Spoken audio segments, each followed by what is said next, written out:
Okay, so yesterday we went through and looked at those videos to create this model. We can see that the sperm and the egg are coming together to make a zygote, which was a fertilized egg. And then over time, over the 9 months, we see that there were these two trends. One of them that the cells were multiplying, and the other one is that the cells are organizing. And the thing we're going to look at for the next couple days is start to look at that organizing. How does that process work in our body? Remember, the first organizing was turning all of those stem cells into, some are going to be a baby, some are going to be the placenta. We saw more organizing where you're going to get that primitive nerve system and that primitive spinal cord. And then there's even more organizing as you get like arms and legs, and you get more developed organ systems.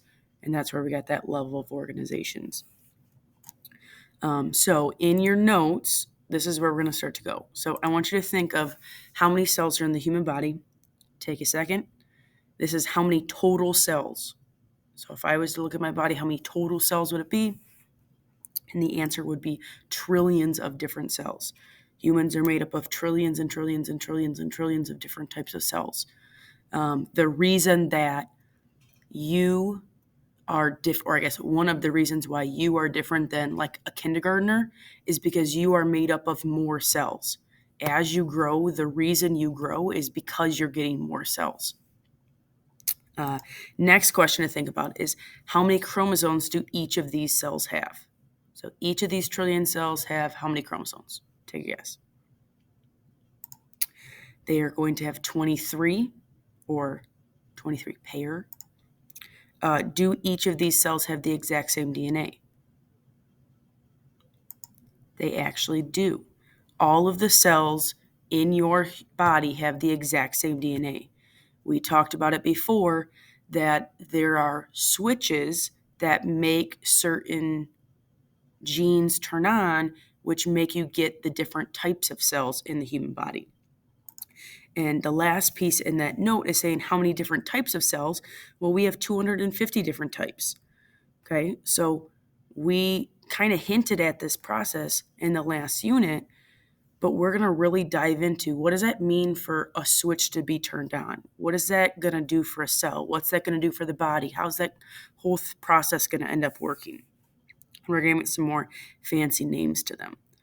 So again, this process, the fancy name, is called cell differentiation, or it can also be called cell signals. We talked about before, or the last unit, that if a cell gets a signal, that means that it's going to either turn on or off a gene. So in real terms or real ideas, in order to turn on a gene, a chemical signal has to be sent to the gene or to the DNA. So you can see that there's the picture down below. It's showing you all those different types of genes or those different colored strands. And if the light switch was turned on, you make that protein. But if it was turned off, you don't make that protein. That's the same thing for humans and lactase. If you can consume milk, your switch stays on, where if you cannot consume milk, your switch is turned off. All mammals actually are only able to produce milk, or should be able to produce milk and drink milk, when they're younger. So when you're a baby and you're drinking your mother's milk, that's the time that this gene should be turned on. Once you get old enough to start eating real food, normally this gene turns off. So like if you give cats milk, it's actually bad for them because they can't break down the sugar in milk.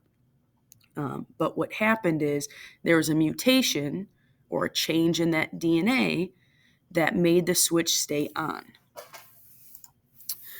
So how do you turn on or off a certain gene? And what happens is when I say I turn on a gene, there's a molecule that's actually binding or attaching to the DNA. So if you look at this picture in the top right, you can see this section that's called enhancers. And enhancers is kind of like your switch part.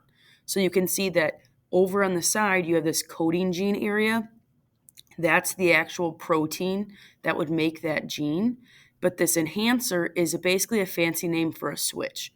So if in this picture, we saw something bind to that switch, it turned the gene on.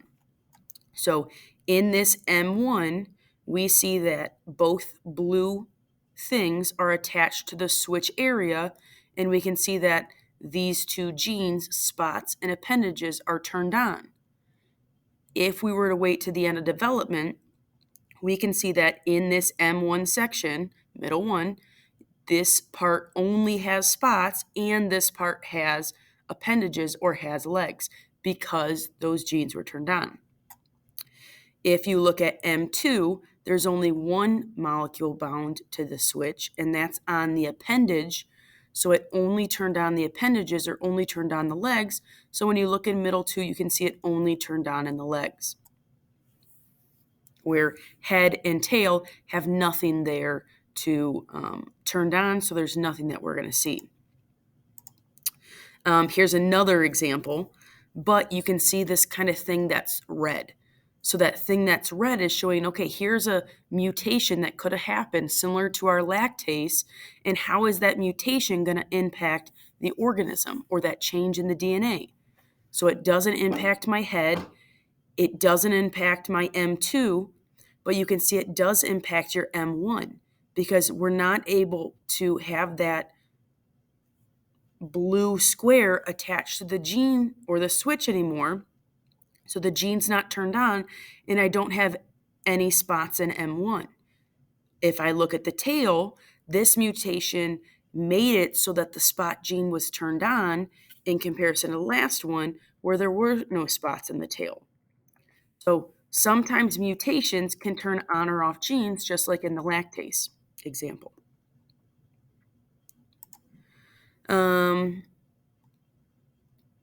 We're going to go through and look at that tomorrow.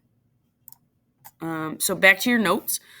So cell differentiation is the process of cells becoming more specific or specialized. And more specific means that they're going to have a specific function and a shape. So this, again, we kind of talked about how if a cell has a certain job, it's making proteins or turning genes on that help it do that job. This is that exact same process. So one example is laminin. If a cell is producing a lot of laminin A, that means it's going to be stiffer tissue. So like it could be bone or cartilage, versus if it's making laminin B, it's going to be squishier, like your brain tissue or your skin cells. You want that stuff to be more movable or not so stiff so you can go around and do different things, especially your skin. Okay.